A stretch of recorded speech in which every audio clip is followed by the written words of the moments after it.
Jadi Allah Subhanahu wa taala menghalau manusia nang dikubur ini menuju padang mahsyar itu berbaris berkelompok sesuai dengan kelompok-kelompoknya. Dalam satu hadis disebutkan orang-orang yang di dalam dunia ini lupa kepada Allah, lalai kepada Allah gara-gara urusan pemerintahan, gara-gara urusan kantornya, gara-gara urusan kerajaannya, maka dia nanti dihalau di padang mahsyar itu bersama-sama dengan kelompoknya Fir'aun. Kenapa? Karena Fir'aun ini orang yang mengaku Allah Ta'ala, orang yang mengaku Tuhan.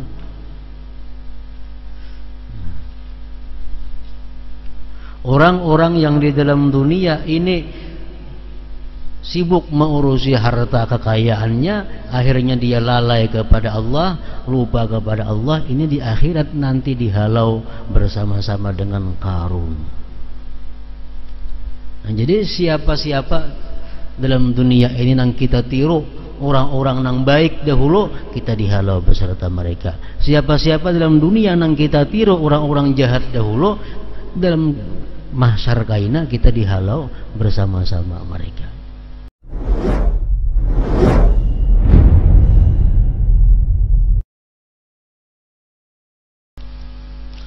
Makna daripada kalam Al-Imam Al-Habib Ahmad bin Zain bin Alawi Al-Habsyi rahimahullah wa nafa'ana bi ulumih, keadaan sesudah kubur atau keadaan sesudah mati.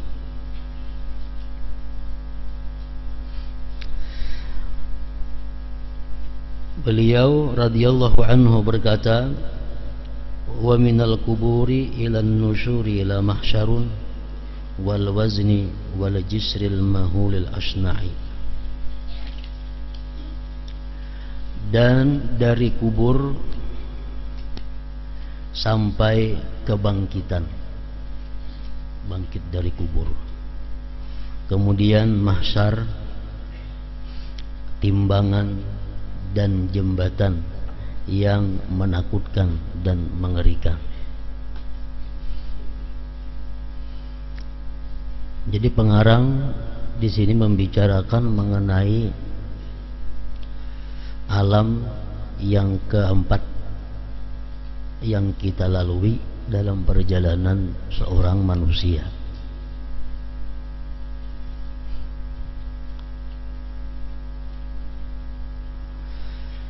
Yang pertama disebutkan bahwa perjalanan manusia itu adalah pertama berada di alam arwah.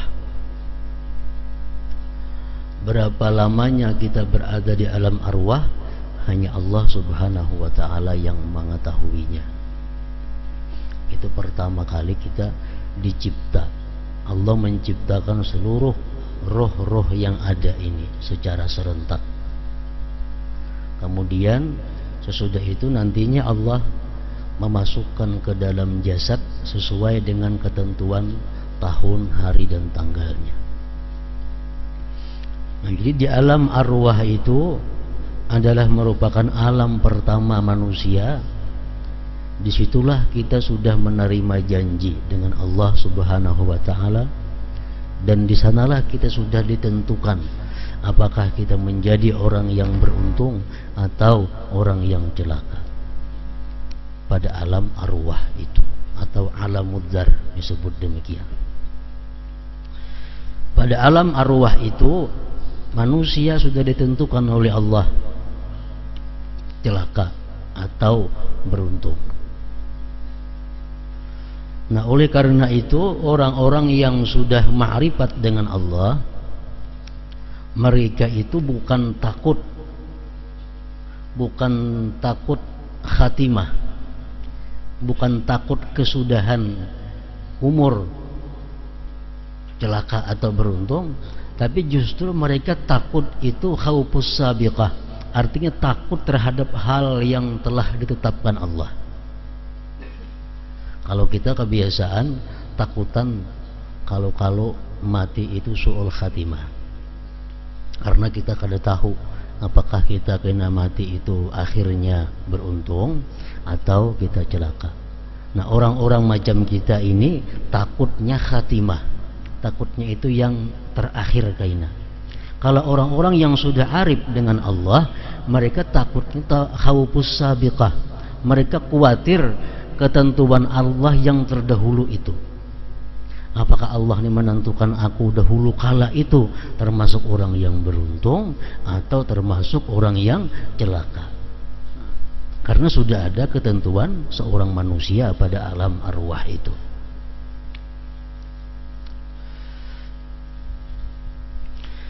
Nah, sesudah di alam arwah, alam yang kedua yang dilalui oleh seorang manusia itu adalah alam perut ibu.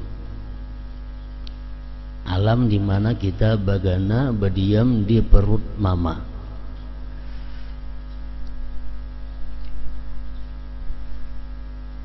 Setelah 33 kali 40 hari asal muasal kita berada di perut ibu, ditiupkan roh tadi ke dalam perut ibu kita. Sesudah 40 hari berupa mani, 40 hari berupa darah, 40 hari berupa daging, ditiupkan roh yang ada di alam arwah tadi ke dalam perut ibu. Nah, lalu itu ngarannya disebut alam di mana kita berada di perut ibu. Ini waktunya pun Allah yang tahu persisnya berapa kita berada di dalam perut ibu itu harinya. Yang ketiga, sudah alam perut ibu, nah kita berada di alam dunia, di alam yang kita ada sekarang ini. Habis di sini alam yang keempat, alam kubur dan alam mahsyar.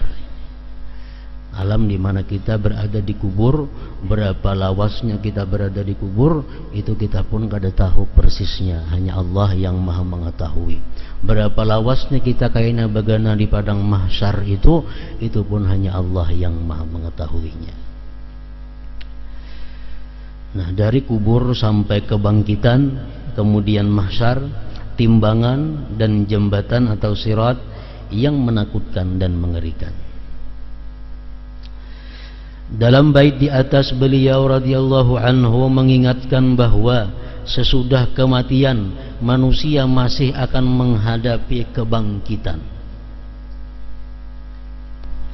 Padang mahsyar, timbangan dan jembatan menuju surga. Allah mewahyukan, summa amatahu fa aqbarahu summa idza syaa'a ansarahu. Kemudian dia mematikannya dan memasukkannya ke dalam kubur. Kemudian bila dia menghendaki, maka dia akan membangkitkannya kembali. Afala ya'lamu idza bu'thira ma fil kubur wa hussila ma fis sudur inna rabbahum bihim yawma idzil khabir. Apakah dia tidak mengetahui apabila dibangkitkan apa yang ada di dalam kubur dan ditampakkan apa yang ada di dalam dada? Sesungguhnya Tuhan mereka pada hari itu maha mengetahui keadaan mereka. Wa nufikha fis suri fa idza hum minal ajdathi ila rabbihim yansilun. Dan ditiuplah sanggakala, maka tiba-tiba mereka keluar dengan segera dari kuburnya menuju kepada Tuhan mereka. Itu disebut karena adalah yauman nasyar, pada hari dibangkit yang di dalam kubur itu. Di dalam beberapa hadis disebutkan, begitu Allah subhanahu wa ta'ala menghidupkan kembali Jibril, Mikail, Israfil yang dahulunya mati semuaan, dihidupkan lagi oleh Allah. Nang bertiga ini disuruh Allah turun mendatangi kubur Nabi kita sallallahu alaihi wasallam. Mereka datang ke kubur Rasulullah membawa pakaian-pakaian hulalun minal jannah, pakaian-pakaian surga, wal burak dan burak. Datang ke kubur Nabi kita. Begitu yang 3 orang malaikat ini sampai ke kubur Nabi kita bangun dari kuburnya. Nabi kita bangun dari kuburnya. Lalu beliau bertanya kepada Jibril, ujar Nabi kita, wahai Jibril, ini hari apa namanya? Jibril menjawab, ini adalah hari kiamat. Sesudah itu Rasulullah bertanya kepada Jibril, apa yang Allah perbuat dengan umatku pada hari kiamat ini? Ujar Jibril menyahut, gembiralah engkau wahai Muhammad, sesungguhnya engkau adalah orang pertama yang bangkit daripada bumi ini. Nah, keluar Nabi kita dari kuburnya. Sesudah keluar Nabi kita dari kubur itu, baru Allah Ta'ala menyuruh Israfil untuk meniup sanggakala yang kedua.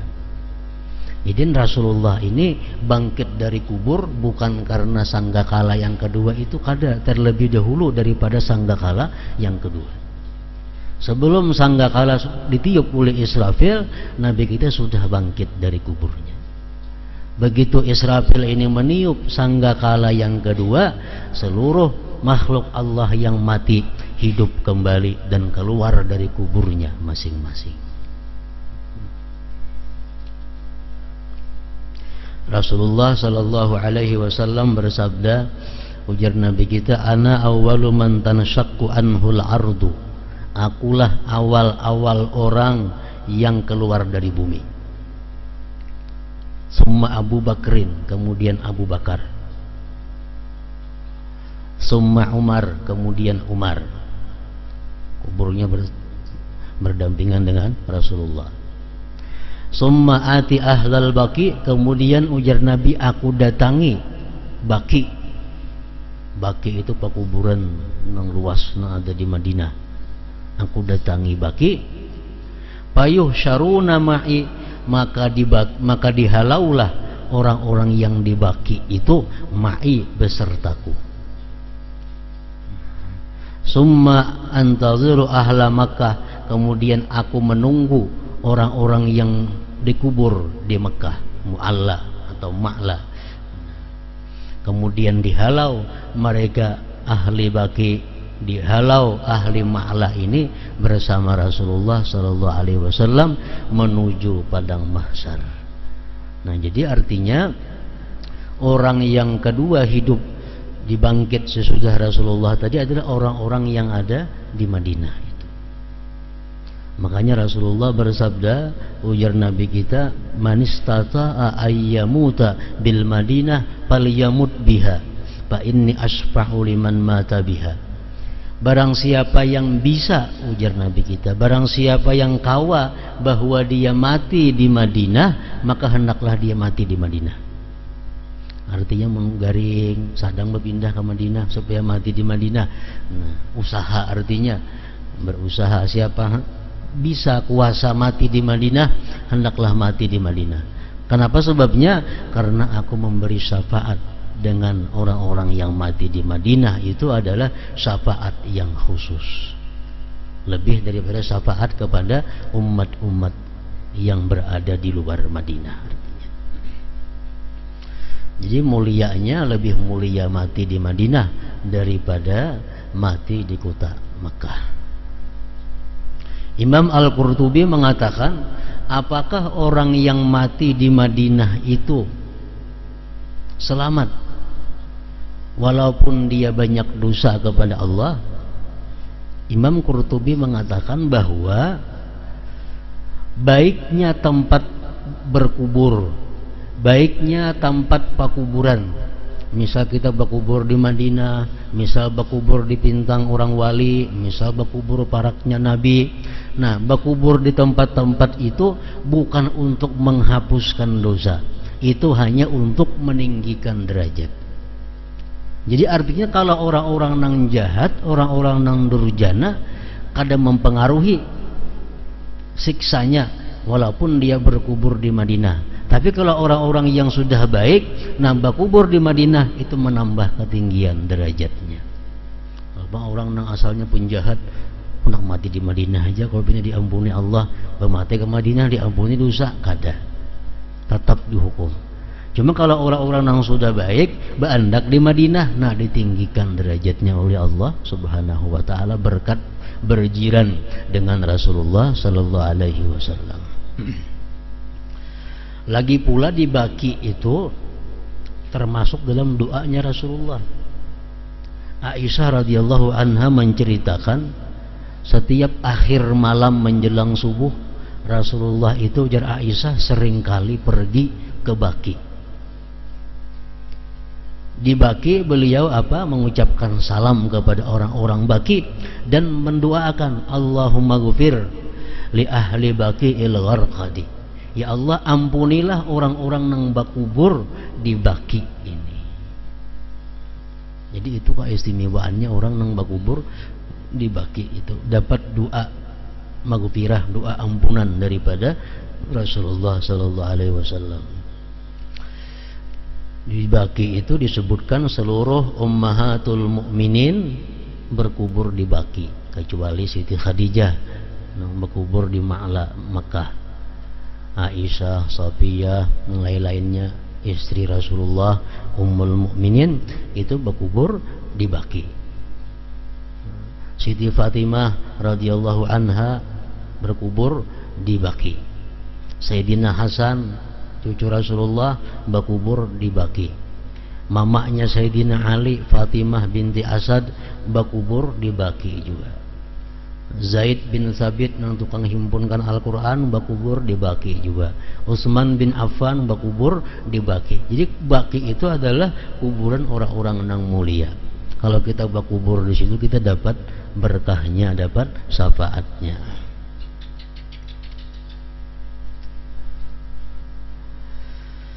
Nah, hasyar merupakan penggiringan makhluk Allah menuju padang mahsyar. Sesudah manusia tadi hidup keluar dari kuburnya, begitu selesainya malaikat Israfil meniup sangkakala kedua, manusia bermunculan dari kuburnya itu. Ini yang orang-orang Quraisy dahulu, orang-orang Makkah dahulu, jahiliyah kadang mempercayai hari berbangkit ini. Mana mungkin orang yang sudah hancur, tulangnya sudah hancur, bangkit kembali menjadi manusia. Padahal di dalam hadis disebutkan bahwa manusia-manusia yang di dalam kubur itu kalaupun hancur, ada sedikit tulang nang kada hancur, ngarannya ajbuz zambi, tulang nang halus, bisa mungkin kada kelihatan oleh mata kita, itu kada mau hancur. Walaupun seluruh tubuh kita hancur dalam kubur, itu kada mau hancur. Kenapa? Karena itu nantinya menjadi bibit kembali timbulnya menjadi seorang manusia, ngarannya ajbuz zambi, andaknya di bawah sulbi seseorang.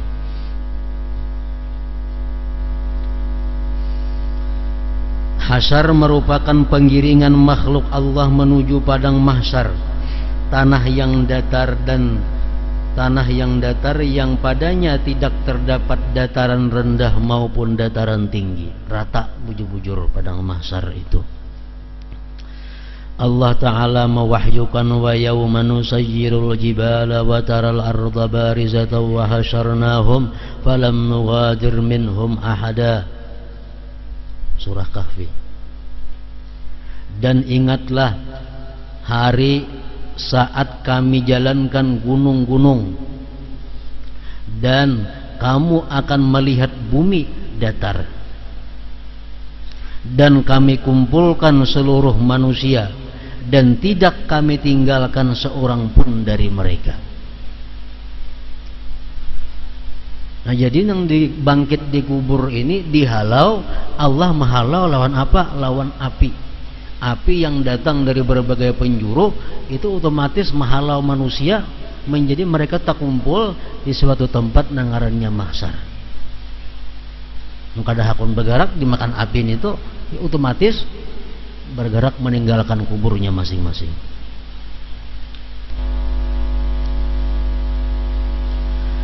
Dan ingatlah, wa yawma nusayyirul jibala wa taral arda barizatan wa hasyarnahum falam nughadir minhum ahada. Dan ingatlah hari saat kami jalankan gunung-gunung dan kamu akan melihat bumi datar, dan kami kumpulkan seluruh manusia dan tidak kami tinggalkan seorang pun dari mereka. Wa uridu ala rabbika saffa laqad ji'tumuna kama khalaqnakum awwala marrah bal za'amtum allan naj'ala lakum maw'ida. Dan mereka akan dibawa ke hadapan Tuhanmu dengan berbaris. Sesungguhnya kalian datang kepada kami sebagaimana kami menciptakan kalian pada kalian yang pertama. Bahkan kalian mengatakan bahwa kami sekali-kali tidak akan menetapkan bagi kalian waktu memenuhi perjanjian. Jadi Allah Subhanahu wa ta'ala menghalau manusia nang dikubur ini menuju padang mahsyar itu berbaris berkelompok sesuai dengan kelompok-kelompoknya. Dalam satu hadis disebutkan orang-orang yang di dalam dunia ini lupa kepada Allah, lalai kepada Allah gara-gara urusan pemerintahan, gara-gara urusan kantornya, gara-gara urusan kerajaannya, maka dia nanti dihalau di padang mahsyar itu bersama-sama dengan kelompoknya Fir'aun. Kenapa? Karena Fir'aun ini orang yang mengaku Allah Ta'ala, orang yang mengaku Tuhan.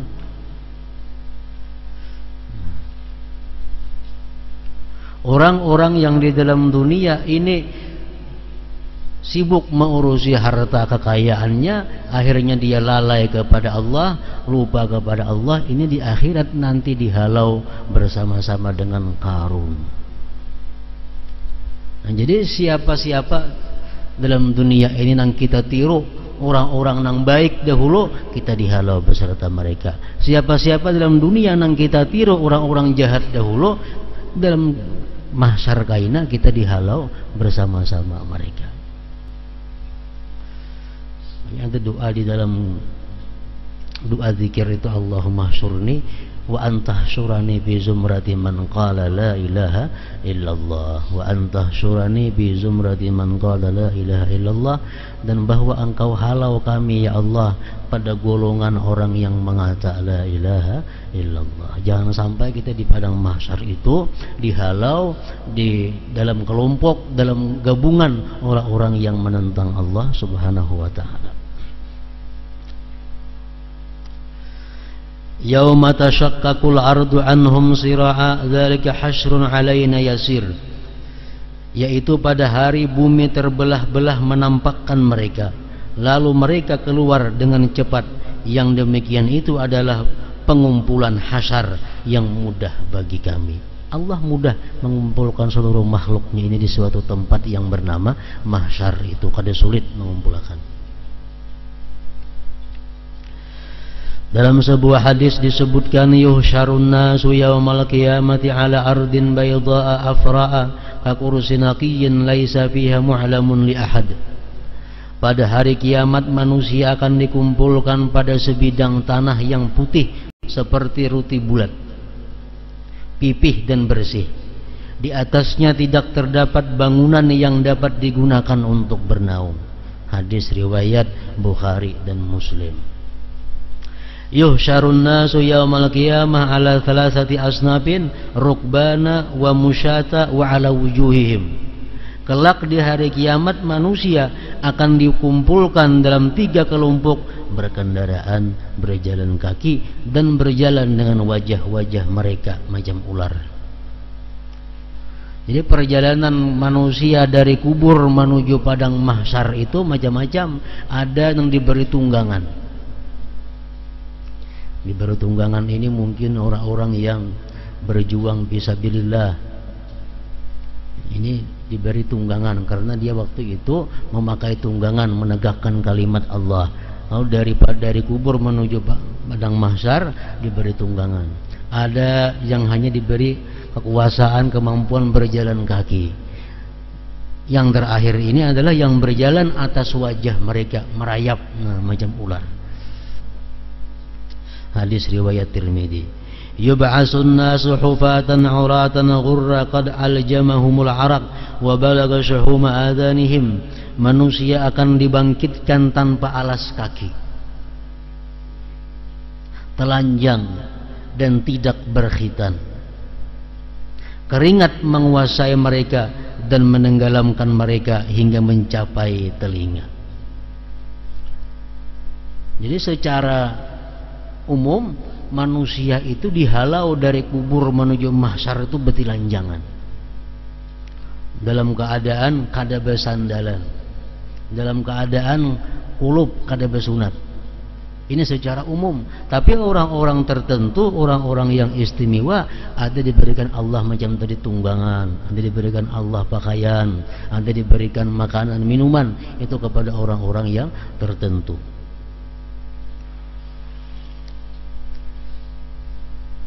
Keringat menguasai mereka dan menenggelamkan mereka hingga mencapai telinga. Imam Al-Ghazali mengatakan dalam Ihya Ulumuddin, orang-orang yang di dalam dunia ini berkeringat karena sembahyang. Orang-orang yang dalam dunia ini berkeringat karena berjuang fisabilillah. Orang-orang yang dalam dunia ini berkeringat karena membantu saudara-saudaranya yang muslim. Orang yang dalam dunia berkeringat mencari nafkah yang halal untuk memberi makan keluarganya, itu nanti di akhirat orang yang paling sedikit keringatnya. Dalam dunia sudah berpaluh ini. Orang nang buruh mengangkut barang dapat duit 10.000 sehari, memberi makan keluarga, paluhnya mah luar biasa. Nah itu di akhirat kayaknya kada berpaluh lagi. Kenapa? Dalam dunia sudah tiis paluhnya, gantiannya. Orang nang sembahyang tapaluh, nah di akhirat nanti itu mengurangi paluh atau keringat yang ada di padang mahsyar. An-nisa mukhtalitatun birrijal, kaum wanita bercampur dengan kaum laki-laki. Kada bahalat lagi, kada berdinding lagi, mana laki-laki, mana bini-bini, jadi satu berkumpul. Yuhsyarun nasu ajwa'a ma kanu qattu wa a'ra ma kanu qattu wa ansaba ma kanu qattu. Faman at'ama lillah at'amahu Allah, wa man saqa lillah saqahu Allah, wa man kasa lillah kasahu Allah, wa man amila lillahi kafahu Allah. Wa idza ukhriju min kuburihim umiru bil masiri ilal mahsyar.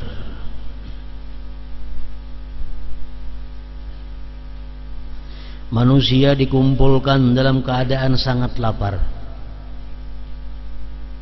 telanjang, dan sangat lelah. Barang siapa di dunia ini memberi makan karena Allah, maka Allah memberinya makan. Dan barang siapa memberi minum karena Allah, maka Allah memberinya minum. Dan barang siapa memberi pakaian karena Allah, maka Allah memberinya pakaian. Dan barang siapa beramal karena Allah, maka Allah akan mencukupi kebutuhannya. Setelah dikeluarkan dari kubur, mereka diperintahkan menuju padang mahsyar. It'amut ta'am, memberi memberi makanan, memberi minuman, memberi pakaian, itu jangan didampingi, disampingi lawan kebiasaan kita. Kita biasa memberi makan orang, kita biasa memberi minum orang, tapi imbah bahaul. Nah itu lain itu. Orang diundang ke rumah, suruh membaca tahlil, suruh membaca muqaddam, pada tengah jam hanya diberi makani. Itu orang itu berjasa lawan kita, bukan kita yang memberi makani orang, tapi sebaliknya.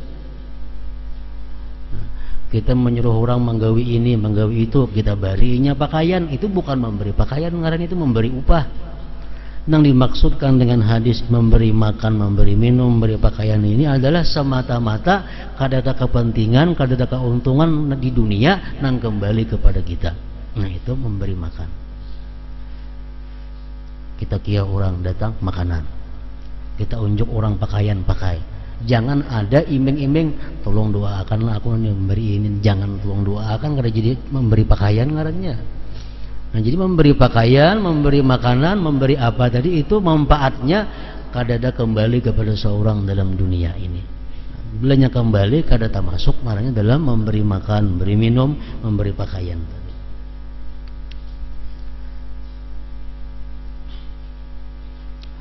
Hadis riwayat Ibnu Abi Dunya, dikatakan bahwa mahsyar terletak di Syam.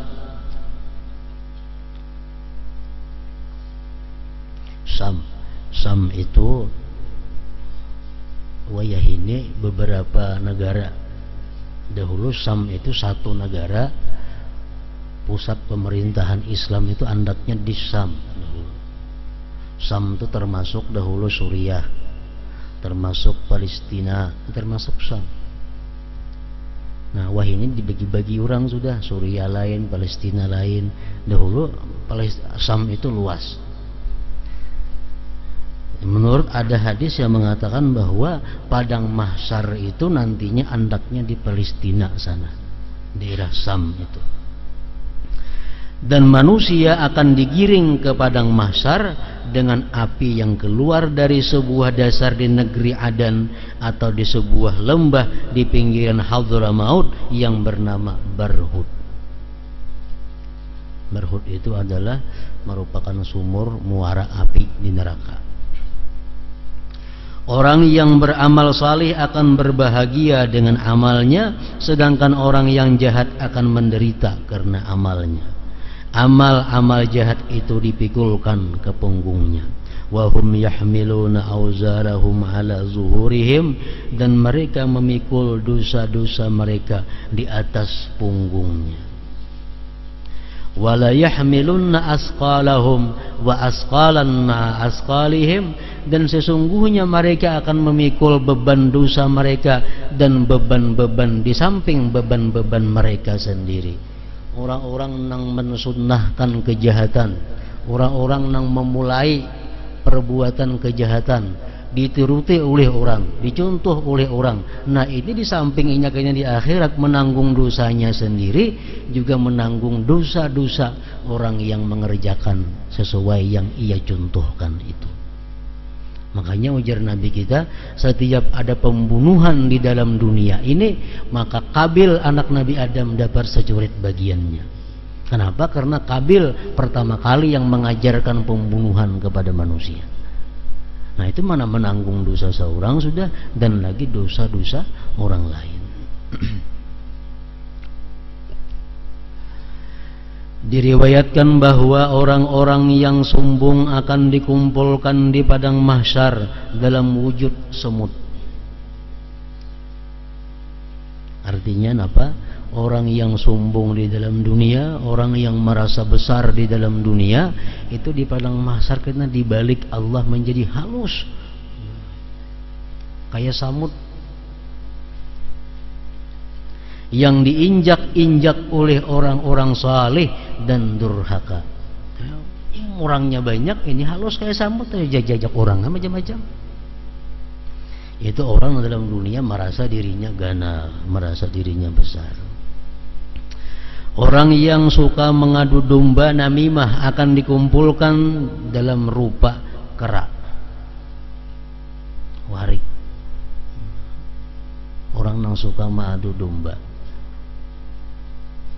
Orang yang mencari harta dengan cara haram, menarik pungutan liar, dan ia yang hidupnya bergelimang dengan hal-hal yang haram akan dikumpulkan dalam rupa babi. Manusia cuma muha kayak babi. Orang yang suka riba akan dikumpulkan dalam keadaan terbalik, kepala di bawah dan kaki di atas. kemudian ia akan disirit dalam keadaan demikian. Ini beluman lagi terjadi hisab, beluman lagi ditimbang amal, beluman lagi siratal mustaqim. Ini hanya adalah berkumpul di padang mahsyar menunggu keputusan. Orang yang berbuat zalim dalam permasalahan hukum, artinya nang mustinya kalah dimanangakan, nang mustinya manang dikalahkan, nang mustinya lulus kada lulus, nang mustinya kada lulus lulus. Nah, orang yang berbuat zalim dalam permasalahan hukum, dia akan dikumpulkan dalam keadaan buta, dalam keadaan kada melihat. Orang yang berbangga diri dengan amalnya akan menjadi bisu dan tuli. Para qadhi dan ulama yang ucapannya bertentangan dengan perbuatannya akan menggigit-gigit lidah mereka sendiri. Qadhi, orang yang menghukumkan hukum agama kepada manusia. Ulama, orang-orang yang mendakwahkan kebaikan kepada manusia, mendakwahkan kebaikan manusia, tapi dia belum melaksanakan apa yang dia dakwahkan itu. Orang yang menyakiti tetangganya, tangan dan kakinya akan menjadi buntung. Orang yang suka menuntut seseorang yang tidak bersalah ke hadapan penguasa, maka ia akan disalib di batang-batang kurma. Orang yang tidak mengeluarkan zakat dan suka menikmati berbagai syahwat, bau tubuhnya akan lebih busuk daripada bangkai. Orang yang angkuh dan sombong akan memakai pakaian yang dicelup dalam cairan tembaga tir. Nah, ini semuaan adalah orang-orang yang mati kada bertobat kepada Allah Subhanahu wa taala sehingga mati membawa dosa. Kalau kita bertobat kepada Allah, dosa apapun yang kita lakukan asal bujur-bujur tobat diterima Allah. Dan di akhirat kada jadi macam itu Bang jadinya. Orang yang biasa jadi sombong, orang yang biasa jadi angkuh, tapi inya tobat sebelum matinya. Nah, karena kada jadi samut nih tadi padang mahsyar kayaknya. Nang jadi macam ini inya mati kada bertobat kepada Allah Subhanahu wa taala, membawa dosa. Dalam sebuah hadis disebutkan bahwa kelak manusia akan dikumpulkan di sebuah tanah lapang dan kemudian Allah menyerukan panggilan. Pandangan mereka sangat tajam, matahari sangat dekat, 1 mil jaraknya dari kepala mereka. Keringat mereka membanjiri bumi dengan kedalaman 70 hasta. Kelak ada orang yang berada di bawah naungan sedekahnya. Barang siapa menangguhkan tagihan hutang kepada seseorang yang sedang mengalami kesulitan atau menghapuskan hutang itu, maka Allah akan menempatkannya di bawah naungan aras. Ini tanggal 5 ini sampai sudah hutang. Si Pulan itu lawan aku. Begitu tanggal 5 dicari jam sampai sudah tanggal nah hutang. Mungkin si Pulan aku maaf ya kada berduit, kada kawa bayar dahulu ya kada apa-apa. Nah, itu artinya apa? Menangguhkan. Orang kada berduit, kada dipaksa, kada disita sepidaknya, kada disita kursinya, kada dibawa bulik tipinya, itu artinya kada menangguhkan. Orang yang menangguhkan kepada orang yang berhutang yang kada kawa bayar itu di hari kiamat nanti akan dapat naungan arasnya Allah Subhanahu wa taala. Diriwayatkan bahwa ada 7 kelompok manusia yang akan mendapatkan naungan dari Allah di hari yang tidak ada naungan kecuali naungannya. Pada hari itu orang kafir berkata, Tuhanku, lapangkan aku meskipun ke neraka. Jadi berapa lawasnya Allah menghisap manusia di padang mahsyar itu tergantung keadaan kita. Kalau kita orang yang jahat, mungkin rasanya beribu-ribu tahun kita menunggu giliran kita hanya dihisap oleh Allah. Nah, kalau orang-orang yang baik mungkin hanya sekejap mata dia mengalami hari hisap, hari mahsyar itu. Sampai Rasulullah SAW memberikan syafaatnya, Allah Ta'ala mewahyukan waja'a rabbuka wal malaku saffan safa waji'a yawma idin bi jahannam yawma idin yatadhakkarul insanu wa anna lahu dzikra yaqulu ya laitani qaddamtu li hayati. Dan datanglah Tuhanmu sedang para malaikat berbaris-baris, dan pada hari itu diperlihatkan neraka jahanam. Dan pada hari itu ingatlah manusia akan tetapi tidak berguna lagi baginya. Dia berkata, alangkah baiknya kiranya dulu aku mengerjakan amal saleh dalam masa hidupku itu. Di akhirat itu bukan masa beramal saleh. Di akhirat bukan masa minta maaf. Di akhirat bukan masa minta ampun lawan Tuhan. Di akhirat bukan masa minta ampun lawan kawan. Itu sudah masanya pembalasan. Waji'a bin nabiyyina wasyuhada wa qudiya bainahum bil haqqi wa hum la yuzlamun. Dan didatangkanlah para nabi dan para saksi dan diberi keputusan di antara mereka dengan adil dan mereka tidak dizalim. Wa taral malaikata hafina min haulil arsy yusabbihuna bihamdi rabbihim wa qudiya bainahum bil haqq wa qila alhamdulillahi rabbil alamin. Dan kamu akan melihat para malaikat melingkari arsy bertasbih sambil memuji Tuhan mereka, dan diberi keputusan di antara hamba-hamba Allah dengan adil, dan diucapkan segala puji bagi Allah Tuhan alam semesta. Fala nas'alanna alladhina ursila ilaihim wa la nas'alanna al-mursalin wa la naqussanna alaihim bi'ilmin wa ma kunna ghaibin wal waznu yawma izinil haqq faman thaqulat mawazinuhu faulaika humul muflihun. Maka sesungguhnya kami akan menanyai umat-umat yang telah diutus rasul-rasul kepada mereka.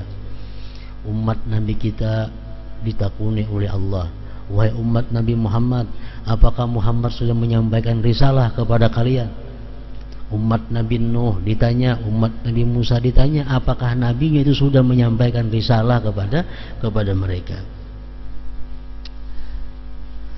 Dan sesungguhnya kami akan menanyai pula rasul-rasul.